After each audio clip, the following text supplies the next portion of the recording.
agradeço a presença de quem pôde vir. Eu sei que sexta-noite é sempre complicado, mas a gente vai tocando o barco como pode. Eu acho que está um bom público para um dia como esse.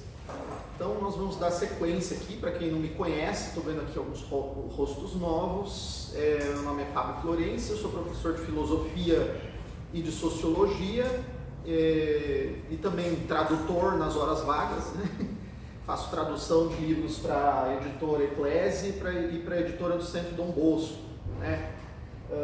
Então eu já trabalhei com a Catena Áurea, com os 2 primeiros volumes, um trechinho da Teologia Moral 3, que vai ser lançado agora, e terminei de traduzir o primeiro volume de um curso de metafísica que vai ser lançado, se tudo der certo, agora no segundo semestre pelo Centro Dom Bosco, que é uma obra muito interessante. Aqui no Instituto Catariniano eu estou trabalhando, para quem não conhece, eu estou trabalhando a história sagrada desde o livro do Êxodo, e a ideia é que a gente continue fazendo essas formações. Eu estou sendo convidado a vir aqui uma vez por mês para nós estudarmos a história sagrada, sempre tendo em vista a intervenção providencial de Deus na história, né? Então a ideia é que nós sejamos capazes de ler a história a partir desta perspectiva, que é a perspectiva da ação providencial divina na história humana. Nós já frisamos isso bastante ao falarmos sobre a figura de Moisés, ao falarmos sobre o Êxodo, ao falarmos sobre a promulgação da lei no Monte Sinai e sobre o período que o povo de Israel passou de 40 anos no deserto, né? Que foi um período de provação e um período de, vamos dizer assim, de renovação de um povo que, ao sair do Egito, levou junto consigo os maus hábitos que havia contraído enquanto estava sob a escravidão, né? Então, a razão desse período de provação que o povo de Israel passa no deserto durante 40 anos, ela reside sobretudo nesse ranço que o povo leva e que vinha do período da escravidão, de modo que a maioria do povo, grande parte do povo, acabava sentindo saudades dos benefícios que possuía enquanto era escravo. Então Deus, que vê tudo desde a eternidade, Deus Deus sabe que será necessária uma renovação profunda para que o povo que entrar na terra prometida seja um povo verdadeiramente novo, renovado da cabeça aos pés. Então, esse período de 40 anos do deserto, ele vai ser um período de renovação. Aquela geração antiga que trazia os vícios da servidão no Egito vai morrer e vão sobreviver apenas aqueles que eram muito virtuosos e que não vão murmurar no deserto, não vão se rebelar contra Moisés, não vão murmurar, não vão colocar Deus à prova. E um desses homens que vai ter o privilégio de liderar o povo de Israel na entrada da terra prometida é justamente a figura de Josué, que nós vamos examinar no nosso encontro de hoje. Para nós falarmos um pouco a respeito de Josué, eu gostaria de chamar a atenção dos senhores para o aspecto simbólico da figura de Josué no conjunto da Sagrada Escritura. Só que para falar do aspecto simbólico de Josué, nós precisamos fazer um alerta, né? Um alerta que eu já fiz nas minhas outras formações, mas que não custa repetir aqui ad nauseam, né? E eu vou explicar hoje para vocês, eu vou detalhar um pouco melhor por que eu estou fazendo esse alerta. Que é o seguinte, Josué, em primeiro lugar, ele é uma figura simbólica. O que ele representa do conjunto da Sagrada Escritura? Ele é uma figura de Jesus Cristo. No Antigo Testamento nós encontramos várias personagens que são figuras de Jesus Cristo. Quer dizer, eles simbolizam algum aspecto da personalidade de Jesus Cristo, né? Nós nunca temos no Antigo Testamento alguém que seja a figura completa de Jesus Cristo, né? Isso é impossível. Por quê? Porque Jesus Cristo é único, né? O único homem Deus, né? Então você tem no Antigo Testamento pessoas que representam aspectos de Jesus Cristo, né? Então Moisés, sob um ponto de vista, ele prefigura Jesus Cristo. Josué também prefigura Jesus Cristo. Os juízes, que nós vamos ver mais para frente, prefiguram Jesus Cristo. Abraão com certeza prefigura Jesus Cristo. O sacrifício de Isaac prefigura Jesus Cristo. O rei Davi com certeza prefigura Jesus Cristo, tanto que Jesus Cristo vai ser chamado de filho de Davi, né? Isso não é por acaso. Então nós vamos em o profeta Jeremias, sobre o qual nós vamos falar mais para frente. O profeta Jeremias é uma grande figura de Jesus Cristo, e outras também. Cada um deles vai, vamos dizer assim, manifestar um ou vários aspectos da personalidade de Jesus Cristo, vai antecipar, por assim dizer, algum aspecto da figura de Jesus Cristo. Mas, ao dizer isso que eu estou dizendo, eu não estou querendo dizer que essas figuras do Antigo Testamento não existiram de fato. Esta é uma confusão que se costuma fazer. Qual é essa confusão que se costuma fazer? Costuma-se dizer que, já que existiu Jesus Cristo, a igreja tende a olhar retroativamente para o que aconteceu antes, como se fosse uma prefiguração de Jesus Cristo. Então seria uma forçação de barra com os dados históricos, né? Isso vocês já devem ter ouvido falar muitas vezes por aí. E até mesmo aqueles personagens mais antigos, né, mais remotos do Antigo Testamento, vocês já devem ter ouvido falar, também por muita gente, até por professores de história, vocês já devem ter ouvido falar que esses personagens não existiram de fato, né? Que eles são invenções da Sagrada Escritura, são invenções ou da tradição judaica ou da tradição cristã, né? Então costuma-se ouvir isso por aí. E o que eu quero dizer para vocês é que o fato desses personagens do Antigo Testamento prefigurarem Jesus Cristo não significa que eles não tenham existido realmente. Uma coisa não é incompatível com a outra. Então o que eu quero chamar a atenção de vocês é o seguinte: a personagem de Josué, que a gente está comentando, que a gente vai estudar hoje, realmente existiu historicamente. Realmente é um personagem histórico. Mas isso não exclui que ele também seja uma figura de Jesus Cristo. Então os dois aspectos, eles são simultâneos, né? Então o que vocês devem ter ouvido já, e é muito difundido por aí, é que as duas coisas são incompatíveis, né? Um personagem ter existido historicamente e ele prefigurar outro, né? Vocês já devem ter ouvido que essas coisas são incompatíveis. E eu estou dizendo aqui para vocês que não são incompatíveis. Por quê? Porque Deus é o Senhor da história. Deus conduz as coisas ao longo da história, né? Deus se manifesta ao longo da história de maneira progressiva. De maneira progressiva, e nós dissemos nas nossas formações anteriores, Deus se manifesta de maneira pedagógica. Lembram que eu disse isso? Eu insisto muito nesse ponto. Ao se manifestar ao longo da história, Deus o faz de maneira pedagógica. Por que pedagógica? Porque Deus quer restaurar a humanidade caída pelo pecado, a humanidade decaída pelo pecado original. E Deus sabe, né? Deus vê tudo desde a eternidade. Deus vê que para restaurar a humanidade será necessário um processo pedagógico, né?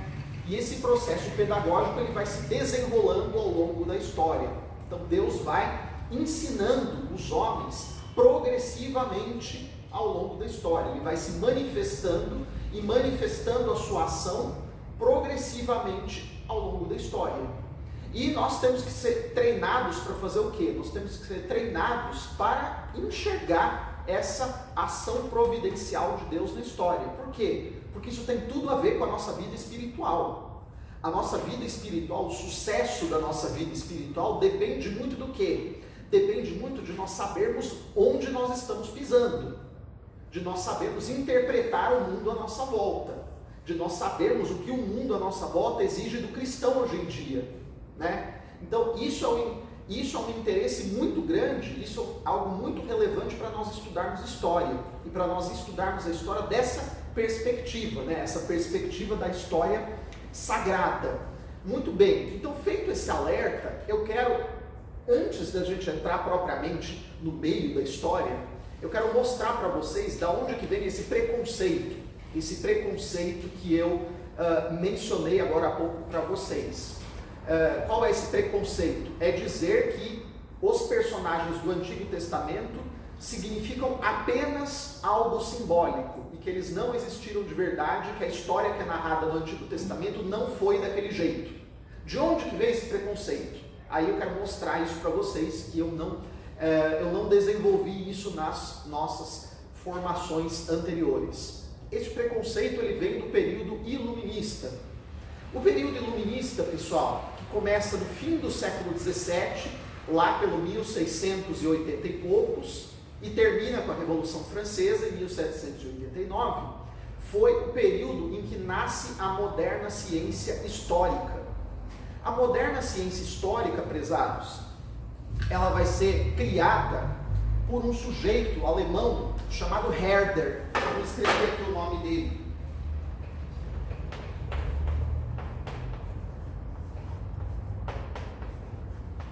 Sujeito chamado Herder, que viveu no século XVIII, filósofo e historiador alemão. O Herder, pessoal, ele trabalhou, Herder trabalhou já em cima de um legado que o iluminismo tinha deixado desde muitos anos, que é o seguinte: desde que foi escrita a grande obra de Isaac Newton, Os Princípios Matemáticos da Filosofia Natural, essa obra ela é apropriada pelos inimigos da igreja e ela é extrapolada em suas conclusões. Newton, quando escreveu a sua obra, quando ele descobriu a lei da gravitação universal, ele desenvolve o quê? Ele desenvolve um instrumento matemático para você descrever o trajeto dos corpos. Agora, o que o iluminismo vai fazer com a obra de Newton? O iluminismo vai transformar o Newton num herói da ciência, o grande herói da ciência, e vai dizer que o Newton descobriu as leis últimas do universo, descobriu como que o universo funciona em todos os seus aspectos. Então o que o iluminismo vai fazer? O iluminismo vai transformar a teoria do Newton numa explicação absoluta e exaustiva do universo. Qual vai ser a consequência disso? A consequência disso é que, se você assume que as leis de Newton explicam tudo e absolutamente tudo no universo, você elimina a possibilidade de uma coisa chamada milagre. Não existem mais milagres, né? Porque se está tudo explicado pela física de Newton, tudo tem uma explicação exclusivamente científica. Portanto, os milagres não existem. Os iluministas, eles ficam batendo nessa tecla ao longo do século XVIII inteiro. Então eles ficam insistindo no quê? Eles ficam insistindo de que Deus não interfere na história de forma milagrosa. Claro, os primeiros iluministas, eles ainda acreditam em Deus, mas eles acreditam em Deus como alguém que só deu o movimento inicial do universo e depois o universo começou a funcionar por conta própria, sem necessitar da intervenção de Deus. Então, esse historiador que eu contei aqui para vocês, o Herder, ele vai escrever a sua obra de história lá pela segunda metade do século XVIII. Quando Herder escreve, essa ideia dos iluministas de que não é possível o milagre, ela já estava muito forte. Então o que ele vai fazer quando ele vai criar a ciência histórica, quando ele inaugura a historiografia? Herder vai dizer que os povos antigos, quando narram a sua história, quando contam os relatos sobre o que aconteceu num passado remoto, eles inventam símbolos. E esses símbolos, eles precisam ser... O que é preciso fazer com eles? Eles precisam ser decifrados pelo historiador. Então o historiador ele tem que decifrar os símbolos que são contados pelos relatos dos povos arcaicos. E esses símbolos, na verdade, eles significam outra coisa que não eles. Entendem? Todos os relatos, então, dos povos arcaicos, eles seriam o quê? Eles seriam narrativas míticas. E essas narrativas míticas, elas possuem uma parcela de verdade, mas elas possuem uma parcela de invenção. Então, o historiador científico, ele tem que fazer o quê? Ele tem que, vamos dizer assim, expurgar a história, expurgar os relatos que ele recebe do passado, do seu elemento mítico, e ficar apenas com aquilo que é racionalmente explicável. Agora, vocês se lembram que aquilo que é racionalmente explicável para a mentalidade iluminista exclui o quê? Exclui o milagre, exatamente. Então, sempre que aparecer na história algum relato de eventos milagrosos, o historiador formado com a mentalidade iluminista, ele vai ver naquilo o quê? Ele vai ver um símbolo, ele vai ver uma mitologia, ele vai ver uma invenção. Mas ele vai tentar buscar o quê? Ele vai tentar buscar uma explicação que elimine o milagre. Essa ideia, formada no século do iluminismo, ela se tornou tão forte, tão arraigada, que mesmo os melhores historiadores, até o século XX, até os dias de hoje, eles fazem isso quando eles vão investigar algum evento histórico. Eles tentam dar alguma explicação que exclua a intervenção do sobrenatural, não é? Isso é extremamente arraigado, extremamente.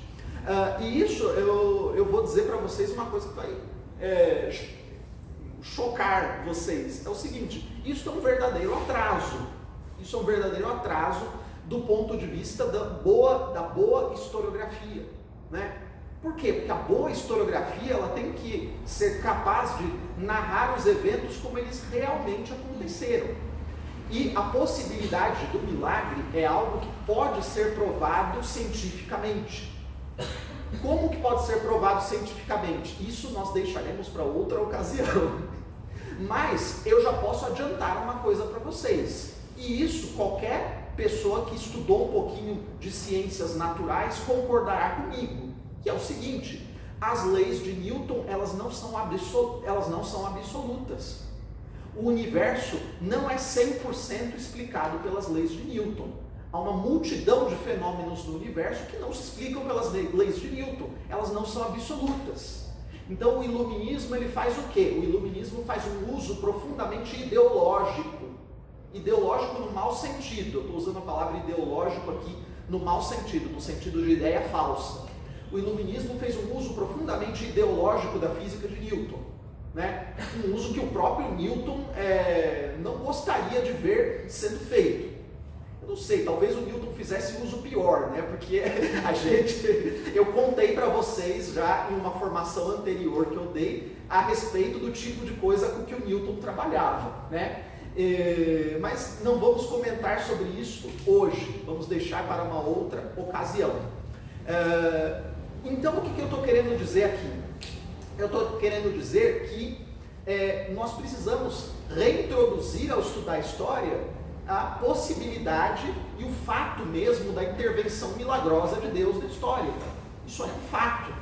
É um fato que precisa ser levado em consideração, né?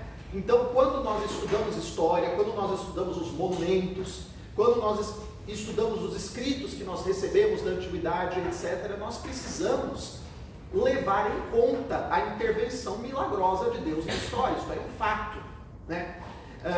Muito bem. Então a gente precisa se livrar desse ranço iluminista criado no século XVIII, deste abuso aí da mentalidade científica moderna, certo?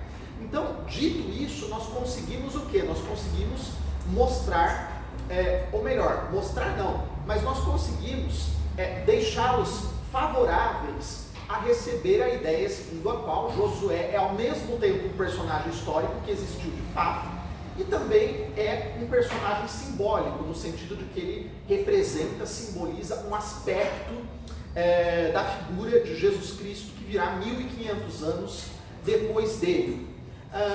Muito bem, qual é esse aspecto que Josué representa de Jesus Cristo?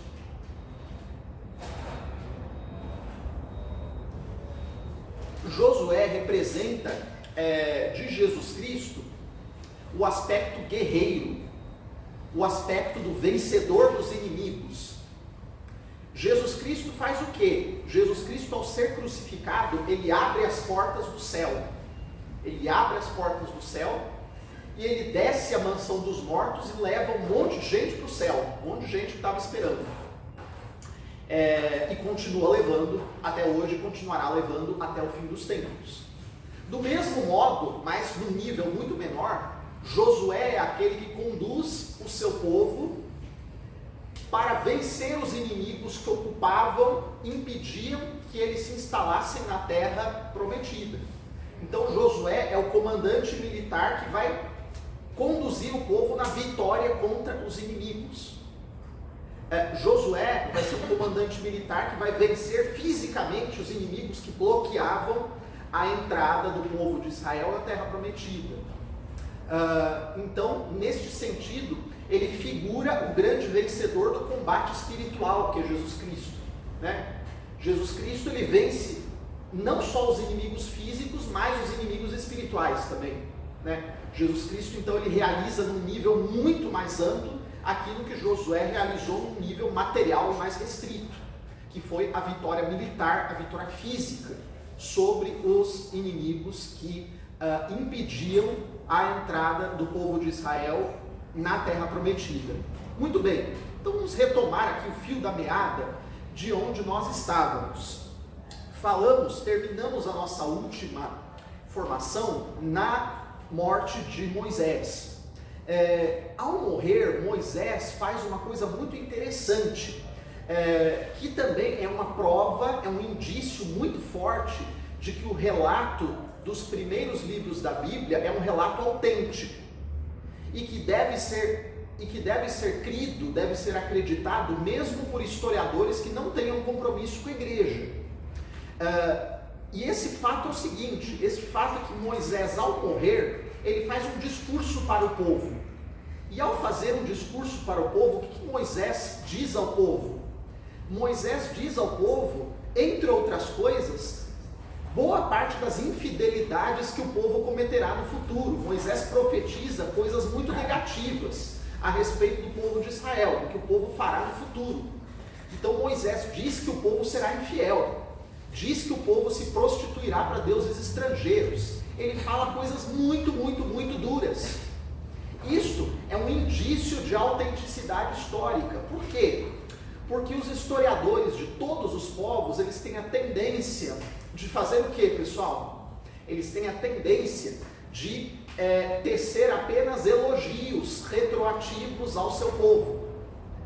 Então, quando a gente estuda, por exemplo, a história da Grécia, quem foi o primeiro grande historiador da Grécia? O primeiro grande historiador da Grécia foi Heródoto, né?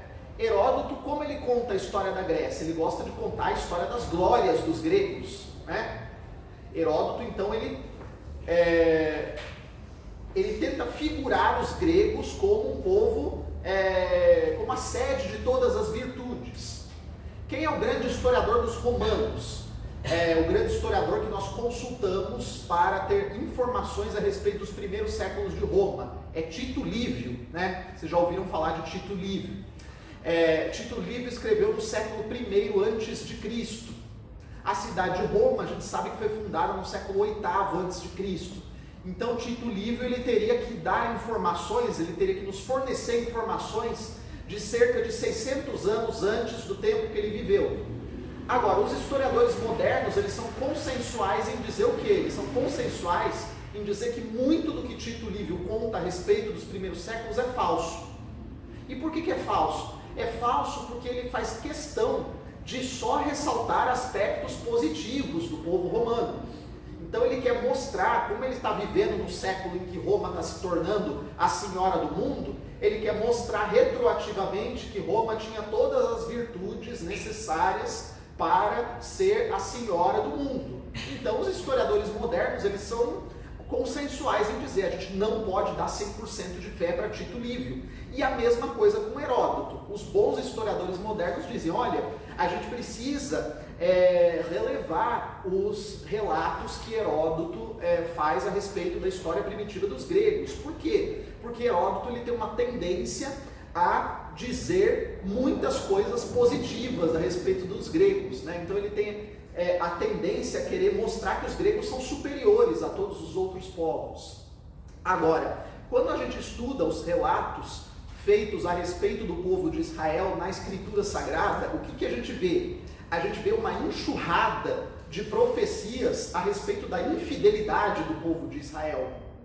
E isso eu vou contar para vocês, isso é um recurso que os historiadores eles usam para identificar aquilo que deve ser verdadeiro e aquilo que provavelmente é falso.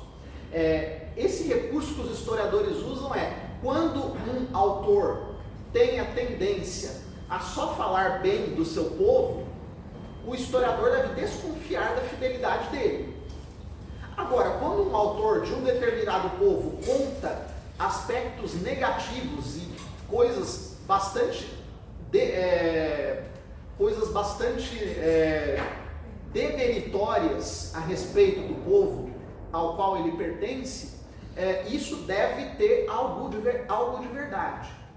Por quê? Porque é doloroso para um historiador contar as vergonhas do seu povo, né? Especialmente entre os povos da antiguidade, que tinham a tendência de querer elevar a moral dos seus povos, né? Então Moisés, ao morrer, o que ele faz? Ele profetiza uma série de infidelidades que o povo cometeria.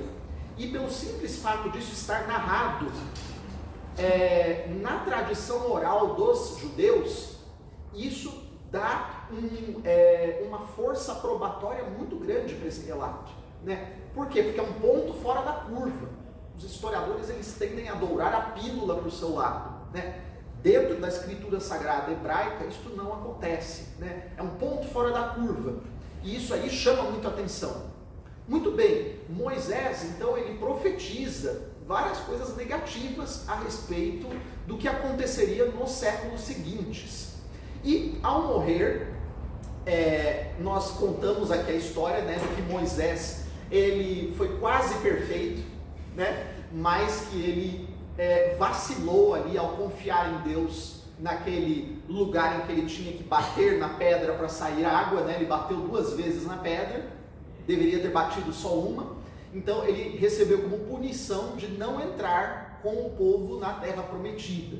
Então ele vai morrer numa montanha e vai transferir a missão de conduzir o povo para dentro da terra prometida, para Josué. Josué que já era um homem bastante destacado entre o povo por suas virtudes. Ele já tinha comandado o exército na vitória contra os amalecitas. Eu contei essa história aqui para vocês em informações anteriores. E Josué também estava entre os membros daquela expedição que Moisés enviou para fazer o reconhecimento da terra prometida, né? E nós contamos essa história na nossa última formação, né? Desse pessoal que voltou da expedição à terra prometida, a maioria vacilou, né? A maioria disse ao povo que a terra prometida tinha habitantes gigantescos e que Israel nunca conseguiria vencê-los, né? Então eles criam um verdadeiro tumulto ali no meio do povo e criam uma maior confusão. Entre aqueles que permaneceram fiéis, que disseram para o povo, olha, realmente os habitantes lá são fortes, mas nós estamos do lado de Deus, Deus combaterá conosco, nós conseguiremos vencer esse desafio, etc. Estavam 2 que eu mencionei para vocês, estavam justamente Josué e um homem chamado Caleb, né? Vocês com certeza conhecem alguém chamado Caleb por aí, né? É um nome comum e que a gente não sabe de onde vem, né? Então vem daí desse homem muito virtuoso que participou dessa primeira expedição de reconhecimento da terra prometida e não vacilou, né? Então Josué recebe de Moisés esta missão, que é uma missão bastante difícil, né?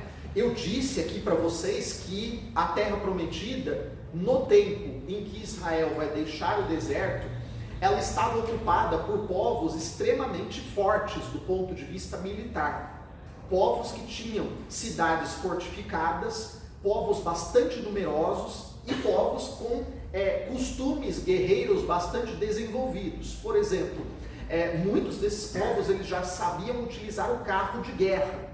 E vocês sabem que os carros de guerra eram o verdadeiro terror na antiguidade, né? Vocês já viram lá vocês já viram filme de guerra na antiguidade, né, pessoal? Já viram. Então vocês sabem que o carro de guerra, né, puxado por um cavalo, ia lá um sujeito chamado escedário em cima do carro de guerra. E esses carros, eles na roda levavam umas lâminas que iam cortando tudo pelo caminho, né? Então o carro ia passando no meio das fileiras inimigas e ia cortando a perna de todo mundo, né? Era uma coisa bastante pesada, né? Pesado. Então os povos ali, eles tinham o uso do carro de guerra, era uma coisa assustadora, né? Parece que, eu não sou um grande conhecedor da história militar, né? Mas parece que só os romanos eles deram um jeito de neutralizar definitivamente o carro de guerra, né? Então, se alguém fosse usar carro de guerra contra os romanos, se ferrava impreterivelmente, né? Enfim, curiosidades. Mas isso é importante, por quê? Porque quando se via que teria que se enfrentar um povo, ou vários povos, que tinham essa superioridade, era algo que criava um medo, um receio muito grande. Então, quando Josué vai ser colocado à frente do povo, ele vai receber bênçãos e graças especiais de Deus para conseguir dar conta dessa tarefa tão difícil. Então, logo que Moisés morre e logo depois de passar o período de luto, Deus vai se comunicar com Josué. E a comunicação de Deus a Josué é muito interessante, porque ela é antes de tudo o quê? Ela é antes de tudo um apelo à coragem. Ela é um apelo à coragem e uma garantia de que Deus está junto dele e está junto do povo, né? Isso é uma coisa muito importante para nós nos lembrarmos, porque tem a ver com o nosso contexto atual, que é um contexto de combate espiritual, né? E dentro do combate espiritual, a gente também tem medo, né? A gente também fica assustado diante dos inimigos que a gente percebe ao longo do combate espiritual. Então, eu leio aqui para vocês só esse começo do que Deus fala a Josué logo no começo do livro, que é muito interessante. Então, olha só. Após a morte de Moisés, servo do Senhor, o Senhor disse a Josué, filho de Num, assistente de Moisés: meu servo Moisés morreu. Vamos agora, passa o Jordão, tu e todo o povo, e entra na terra que dou aos filhos de Israel. Todo lugar que pisar a planta dos vossos pés, eu vou-lo dou, como prometi a Moisés. O vosso território se estenderá desde esse deserto e desde o Líbano até o grande rio Eufrates, todo o país dos Heteus, e até o mar grande para o ocidente. Enquanto viveres, ninguém poderá te resistir. Estarei contigo como estive com Moisés. Não te deixarei nem te abandonarei. Sê firme e corajoso, porque tu has de introduzir esse povo na posse da terra que jurei a seus pais dar-lhes. Tem ânimo, pois, e sê corajoso, para cuidadosamente observar toda a lei que Moisés, meu servo, te prescreveu. Não te afastes dela nem para a direita nem para a esquerda, para que sejas feliz em todas as tuas empresas. Traze sempre na boca as palavras deste livro da lei. Medita-o dia e noite, cuidando de fazer tudo o que nele está escrito. Assim prosperarás em teus caminhos e serás bem-sucedido. Isto é uma ordem: sê firme e corajoso. Não te atemorizes, não tenhas medo, porque o Senhor está contigo em qualquer parte para onde fores. Viram só, pessoal? Aqui há 3 vezes que Deus fala para Moisés ser firme e corajoso, né? É um apelo à coragem dentro do combate físico que vai se travar, e é um apelo à coragem para nós também no combate espiritual, uma coisa importante para nós nos lembrarmos. Outro aspecto aqui importante, outras 2 coisas que eu ressalto, eu ponho em evidência. Em primeiro lugar, uma diferença importante entre o povo de Israel e todos os outros povos da antiguidade. Deus mesmo fixa os limites do território que o povo vai ocupar. Olha, vocês vão ocupar o território deste deserto até o rio Eufrates. Quer dizer, não vão ocupar mais do que isso. Todos os outros povos da antiguidade, eles faziam o quê? Eles tentavam de algum modo ampliar suas conquistas. eles só paravam com as suas conquistas por alguma impossibilidade física, não é? Todo o povo antigo, então, ele tinha uma tendência conquistadora. E, claro, eles só paravam essa tendência conquistadora por alguma impossibilidade física ou quando eram vencidos. A gente vê o caso dos grandes impérios da antiguidade, né? Os grandes impérios, eles só param de se expandir quando alguma impossibilidade os bloqueia. Agora, o povo de Israel, ele não vai tentar transpor esses limites que o próprio Deus impôs a eles. Então a gente vê aqui um outro ponto fora da curva, né? Deus está fixando o território que vai ser o território deles. Israel, pessoal, qual era a posição que Israel ocupava no Atlas, vamos dizer assim, no mapa do mundo antigo? Era a posição basicamente do centro do mundo, né? Era o centro do mundo antigo. O mundo antigo, ele se estendia até onde? O mundo antigo como nós o conhecemos. Ele se estendia até mais ou menos a Pérsia, ao Oriente, e até as chamadas colunas de Hércules, no Ocidente, né? As colunas de Hércules é onde fica hoje onde fica hoje, né? Onde sempre ficou o Estreito de Gibraltar. Então Israel ficava onde? Israel ficava no centro do mundo. Por que Deus, então, coloca Israel no centro do mundo? Por uma posição de prestígio, claro, né? Porque é o povo eleito, e também porque o povo eleito, ele tem que ser o quê? Ele tem que ser luz do mundo. Ele tem que divulgar o culto do verdadeiro Deus, e este culto do verdadeiro Deus, ele tem que chegar, essa mensagem, ela precisa chegar a todos os povos. E a gente vai ver, né, ao longo das nossas formações, que essa mensagem efetivamente chega a todos os povos conhecidos. Então, Deus, ao escolher aquele território para Israel, e ao fixar a missão vocacional, vamos dizer, desse povo, Deus tinha lá um desígnio muito claro, que a gente consegue ler, e a gente consegue interpretar, e a gente consegue reconhecer. Isso é muito importante a gente saber disso, certo? Então, esses desígnios de Deus, todos eles vão se realizar. Isso é muito importante termos em vista. Em seguida, ao ser confirmado, ao receber essa confirmação e esse apelo à coragem da parte de Deus, Josué vai então conduzir o povo para entrar na terra prometida. Em primeiro lugar, ele vai fazer o quê? Ele vai mandar 2 homens fazerem um reconhecimento da primeira cidade que será conquistada, que será a cidade de Jericó, né? Então ele manda 2 homens na calada da noite entrarem em Jericó para descobrirem os pontos fracos da cidade. Esses homens, eles fazem essa expedição de reconhecimento, e acontece um evento muito interessante nessa expedição que eles fazem. Eles entram na cidade e eles são acolhidos e protegidos por uma mulher, por uma habitante da cidade de Jericó, chamada Raabe. Vocês já ouviram falar o nome dela, não é? Quem já ouviu falar o nome dela? Então, algumas pessoas aí já ouviram falar o nome da mulher chamada Raabe. Ela recebe esses exploradores e ela diz o seguinte: olha, a fama do povo de vocês chegou até nós. Então nós sabemos que vocês são muito fortes, que o Senhor Deus combate ao lado de vocês, e que ninguém resiste às armas de vocês. E eu sei que a nossa cidade está condenada. Então eu peço que vocês tenham, quando vocês derrubarem a nossa cidade, que vocês tenham misericórdia de mim e da minha família, dos meus pais, dos meus irmãos e dos nossos rebanhos, que vocês então nos poupem quando tomarem a nossa cidade. E esses 2 homens, eles vão fazer um juramento, eles dizem: sim, você será poupada. Então essa mulher chamada Raabe, ela os protege, e quando os guardas da cidade entram na casa dela dizendo: olha, nós vimos alguns estrangeiros entrando aqui na calada da noite e nós queremos pegá-los e acabar com eles. E onde eles estão? E Raabe vai mandá-los para o terraço da sua casa e cobri-los com um pano.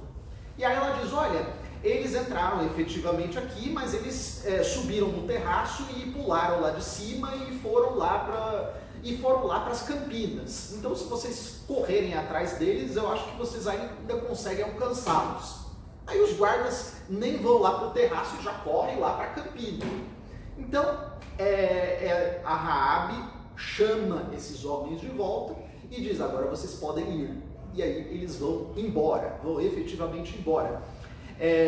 Mais para frente, essa mulher, ela será recompensada não apenas sendo poupada na tomada de Jericó, mas ela vai se casar com um dos chefes do povo judeu. E este chefe do povo judeu, ele será quem? Ninguém mais, ninguém menos do que um dos antepassados de Jesus Cristo. Então, está lá na Catena Áurea, para quem leu o primeiro volume, né? O volume de São Mateus,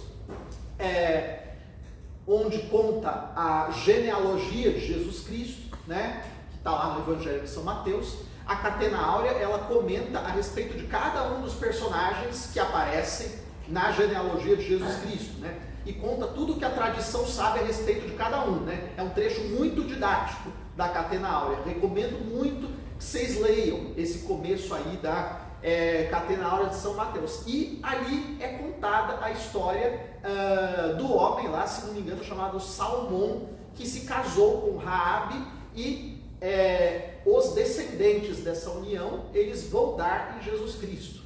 Então é uma coisa muito interessante. Essa mulher, ela recebe uma recompensa gigantesca, né? De não apenas ser poupada, mas de ser ancestral do Salvador da humanidade, né? Então isso aí é um evento muito interessante, narrado no livro de Josué. Muito bem, então o povo, para tomar posse de Jericó, eles precisam fazer o quê? Eles precisam, antes de tudo, transpor o Rio Jordão. O Rio Jordão que estava ali entre Jericó e o lugar onde o povo de Israel estava acampado. Então, o que vai acontecer? O povo de Israel era um povo extremamente numeroso. Era cerca de 3 milhões de pessoas que precisavam ali transpor o Rio Jordão. Não era fácil fazer isso, né? Por quê? Porque o rio é bastante caudaloso. É difícil você fazer isso com um povo tão numeroso e com exércitos inimigos ali do outro lado. Não ia dar certo. E claro, obviamente, Deus vai prover esta dificuldade. E Deus abrirá as portas da terra prometida. Como que isso será feito? Deus ordena então a Josué que mande aqueles homens de Israel responsáveis por cuidar do serviço da Arca da Aliança e do Tabernáculo, os chamados levitas. Ele manda que os levitas peguem a Arca da Aliança e se dirijam para o Rio Jordão. E o Rio Jordão, o que aconteceria com ele? As águas do rio se abririam, assim como se abriram as águas do Mar Vermelho, para que o povo passasse a pé enxuto. Então isso vai acontecer novamente. Nós temos um segundo evento, né, um segundo milagre semelhante, em escala um pouco menor, né, porque o Rio Jordão ele é menos que o Mar Vermelho, mas novamente Deus vai abrir as águas para que o povo passe a pé enxuto, né? Então os levitas entram dentro do Rio Jordão com a Arca da Aliança e as águas recuam. As águas recuam e fazem 2 paredes para que abra espaço para o povo passar. E os levitas ficam ali no meio com a Arca da Aliança, enquanto o povo transpõe o Rio Jordão. Depois que eles terminam de passar, aí os levitas saem com a Arca da Aliança.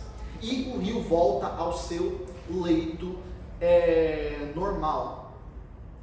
Logo depois que isso acontece, logo depois desse evento milagroso, o povo de Israel vai construir ali, próximo do lugar onde isso aconteceu, um monumento com 12 pedras.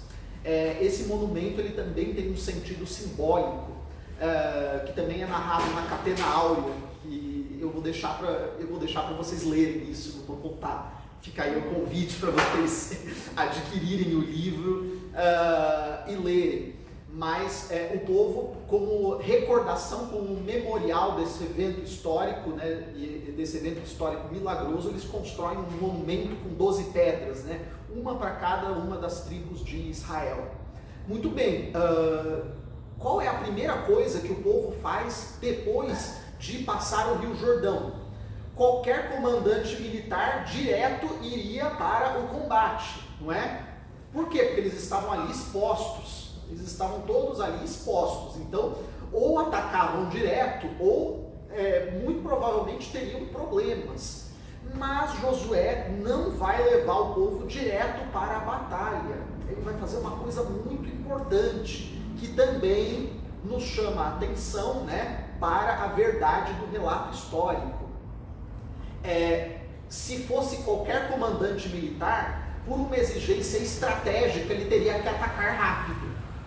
Por quê? Exatamente pelo motivo que eu falei para vocês. Senão, deixar o exército exposto por muito tempo seria convidar o inimigo a assumir uma posição de vantagem. Lembrem-se que a cidade de Jericó era murada, era uma cidade murada e oferecia a posição vantajosa para quem estava na defesa. Então, ou se atacava rápido ou ficaria em situação desvantajosa. Mas Josué vai fazer o quê? Josué vai primeiro celebrar ritos religiosos exigidos pela lei.